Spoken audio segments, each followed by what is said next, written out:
Welcome to Meganet Gaming, and today we're going to do a more modern game. The goal for me is to get 100 reviews done rather quickly, go back, see what was done well, what wasn't, refine all the audio issues, do some other changes, and then do the next ones with a bit more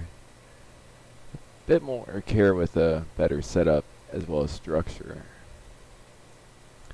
So, anyway,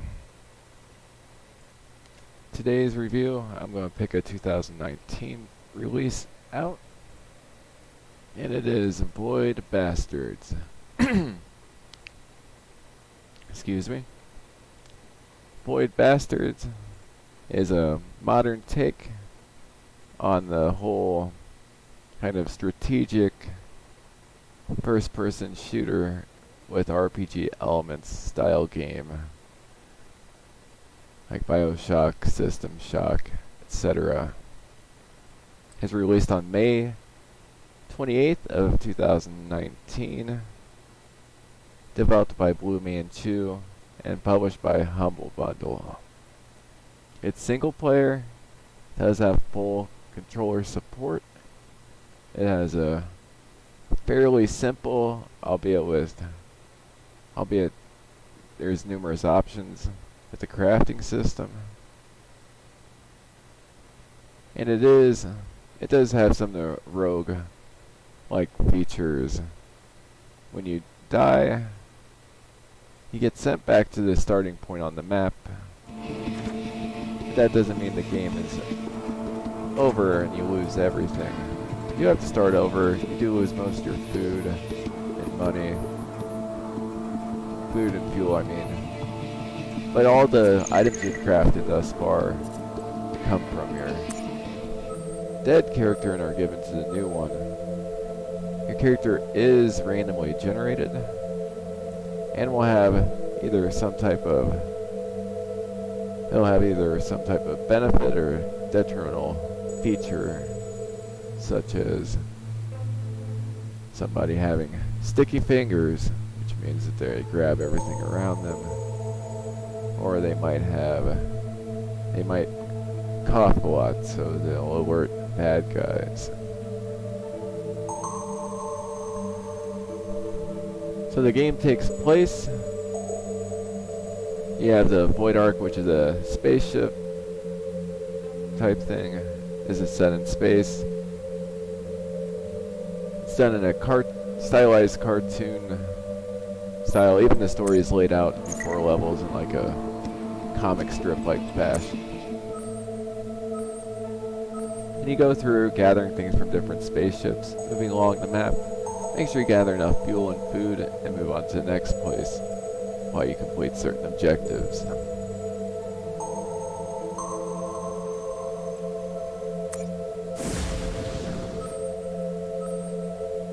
You do have the option of skipping over certain areas, so you could opt to, let's say you had enough food for 5 days, you could jump 4 spots on the map to get to the 5th place, or you could stop in between and gather more food and not have to worry about it.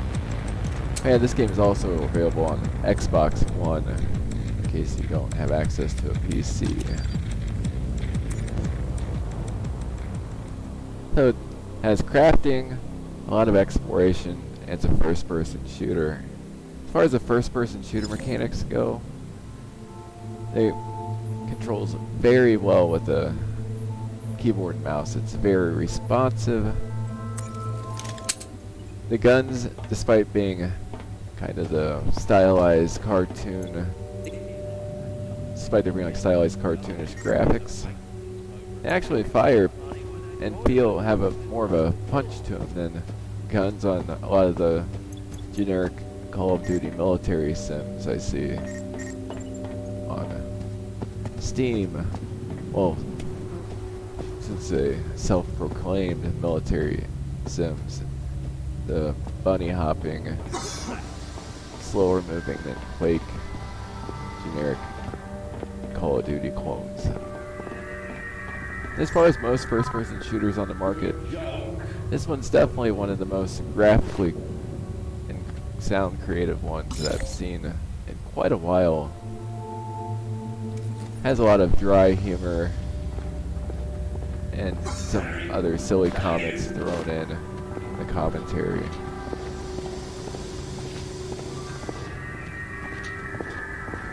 The enemies do get a bit repetitive. There's not a whole lot of balance. Some are very easy to take down. They don't give you any problems. Some explode and you don't realize until after you've killed them once. And you end up getting hurt in the process. While you have others like the screw, which aren't even really meant to be killed. However, that's more of a... They weren't really meant to be killed. They're kind of put in there as something you should be trying to avoid.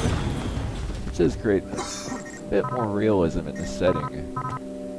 Considering if you're in space where there's robots and technology at this level, and you're somebody with some little laser pistol, there's probably going to be lots of things that you're not going to be able to take down in one hit. Lots of exploration to do, lots of crafting materials to find. There's not really a point where there's a game over. You just get sent back to the start. They plop out a new one of these prisoners and you get to go on your way. So you don't develop much of an attachment to any specific prisoner. And it seems like that's almost like a conscious choice. They don't really want you to be attached to these prisoners because the narrator sure isn't. This is inmate 34587.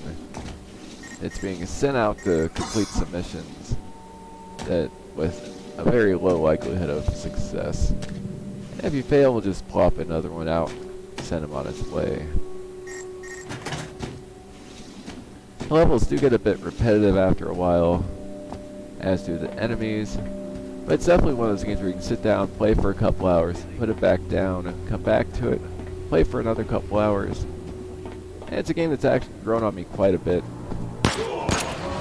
First time I played it, I know that this looks kind of silly. I played it for about 15 minutes. It's like, oh, this is fun. I'll throw it on the pile of other first-person shooters I haven't really gotten to yet. And the more I play it, the more I find that I really enjoy the game. Because there's enough content here for people to enjoy crafting and exploration. Keep you interested for a while. Yet the mechanics are simple enough and smooth, and the controls are responsive enough. And just the way the crafting system is constructed, it sort of helps you along with creating any of the items. Where somebody that's a less proficient gamer could easily jump into this game and start playing.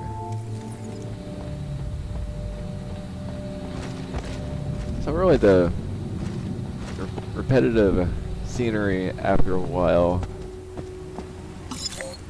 the lack of enemy variety are the only two things that really stood out as negatives for this game. I also prefer games that have more character development. But with first-person shooters, that's largely irrelevant. Unless it's more of an RPG that happens to be an RPG first-person shooter hybrid type game.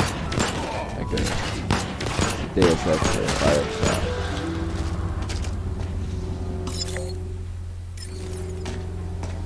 You get to read, like I said, everything's laid out in comic strip fashion. It's fully voiced.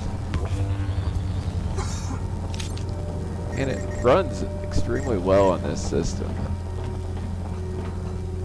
It's not even that impressive of a system. The graphics card is a couple generations old. It's an i7, an older i7. It runs quite well. Not a lot of slowdown. The contrast of colors also helps with exploration as well. You'll see here.